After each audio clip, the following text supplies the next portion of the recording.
Pada kesempatan kita siang hari ini, kami dari kelompok 5, saya, Romain Fadilah, dan teman saya, Siti Nabila Sofiana, dan teman saya, Desti Sulfiani Anazara.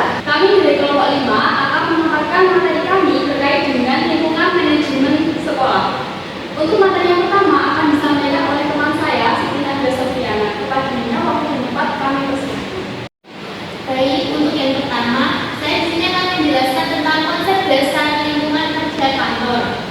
Menurut Sudarmayati dalam Namukawanni, lingkungan kerja adalah keseluruhan alat perkakas dan bahan yang dihadapi lingkungan sekitarnya, di mana seseorang bekerja, metode kerjanya serta pengaturan kerjanya baik sebagai perseorangan maupun kelompok. Dan lingkungan kerja ini dapat mempengaruhi kualitas dari kinerja seorang pegawai. Berikutnya adalah lingkungan fisik kantor. Lingkungan fisik kantor sendiri adalah segala sesuatu yang ada di sekitar para pekerja yang dapat mempengaruhi dirinya dalam menjalankan tugas-tugas yang telah diberikan. Menurut Mukijat, terdapat beberapa persyaratan lingkungan fisik yang harus diusahakan oleh setiap kantor, yaitu ada kebersihan, luas ruangan kantor, suhu udara, ventilasi, penerangan udara, dan lain sebagainya.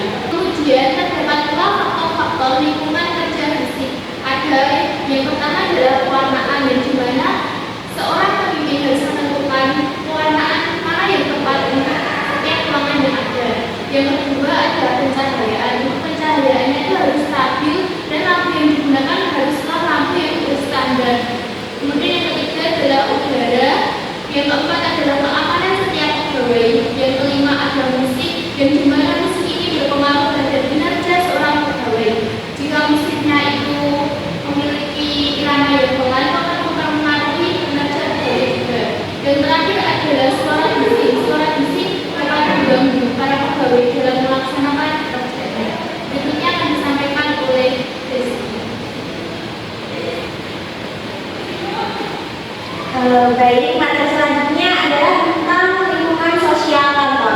Lingkungan sosial kantor dan lembaga pendidikan mengacu pada lingkungan kerja yang terdiri dari sejumlah individu yang bekerja sama dalam suatu organisasi pendidikan.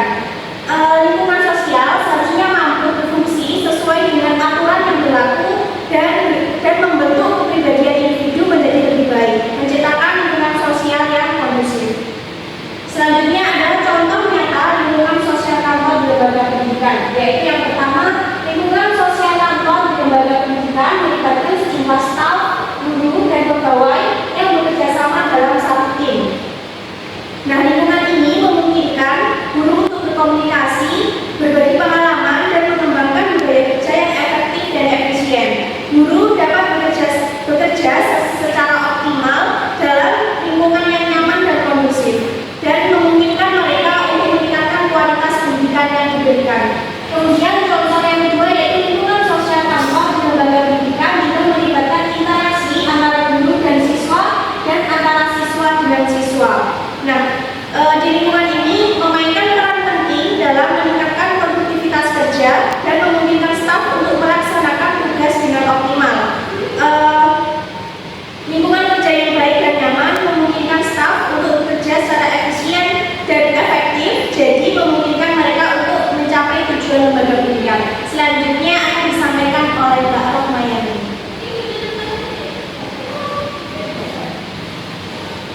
Oke, next kita lanjut pada faktor-faktor efisiensi kerja. Di sini sedikit saya singgung bahwasanya faktor-faktor yang mempengaruhi efisiensi kerja di sini adalah organisasi, merupakan kumpulan orang yang memiliki kompetensi yang berbeda-beda, yang saling bergantung satu dengan yang lainnya, yang berusaha untuk mewujudkan kepentingan bersama dengan memanfaatkan berbagai sumber daya. Pada dasarnya, tujuan bersama yang ingin diwujudkan oleh organisasi adalah mencapai keuntungan. Nah, menurut Simanjuntak, efisiensi kerja karyawan dipengaruhi oleh banyak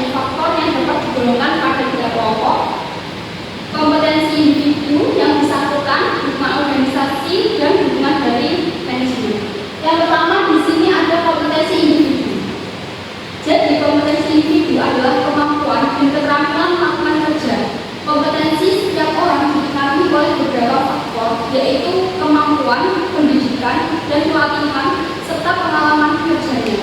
Jadi untuk kompetensi per individu itu sangat mempengaruhi dirinya dalam mencapai keefisiensi kerja. Jadi kalau terjun dalam dunia kerja tanpa adanya pendidikan, tanpa adanya pengalaman yang cukup, itu tidak akan memungkinkan dirinya untuk bisa menjalani pekerjaan itu secara efisien. Berikutnya yakni dukungan organisasi. Tingginya efisiensi karyawan juga tergantung pada dukungan organisasi dalam bentuk pengorganisasian, penyediaan sarana dan prasarana kerja, kondisi kerja, serta syarat kerja. Pengorganisasian dimaksudkan untuk memberikan kejelasan bagi setiap unit kerja dan setiap orang perlu memiliki dan memahami uraian jabatan dan uraian tugas yang jelas.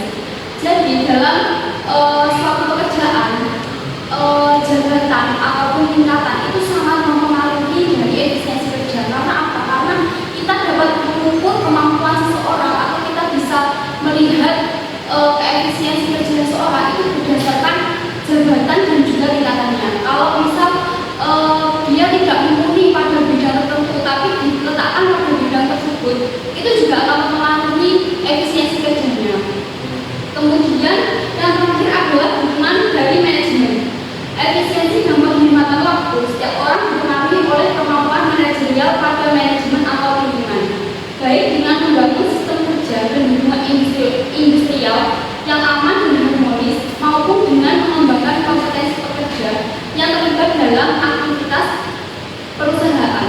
Demikian dengan menumbuhkan motivasi dan mobilisasi seluruh pegawai untuk bekerja secara optimal dalam rangka mengembangkan kompetensi pekerja. Nah, manajemen di sini dapat melakukan beberapa cara. Yang pertama yaitu dengan mengidentifikasi dan mengoptimalkan pemanfaatan kekuatan, keunggulan, potensi yang dimiliki oleh setiap pegawainya. Yang kedua yaitu mendukung pegawai untuk terus belajar dan meningkatkan wawasan dan pengetahuannya. Ketiga, membuka kesempatan yang seluas-luasnya kepada pegawai untuk belajar, baik secara pribadi maupun melalui pendidikan dan pelatihan yang dirancang dan diprogramkan. Dan yang terakhir yaitu membantu orang menghadapi kesulitan dalam melakukan tugas. Terima kasih. Baik, sekian presentasi yang dapat kami sampaikan.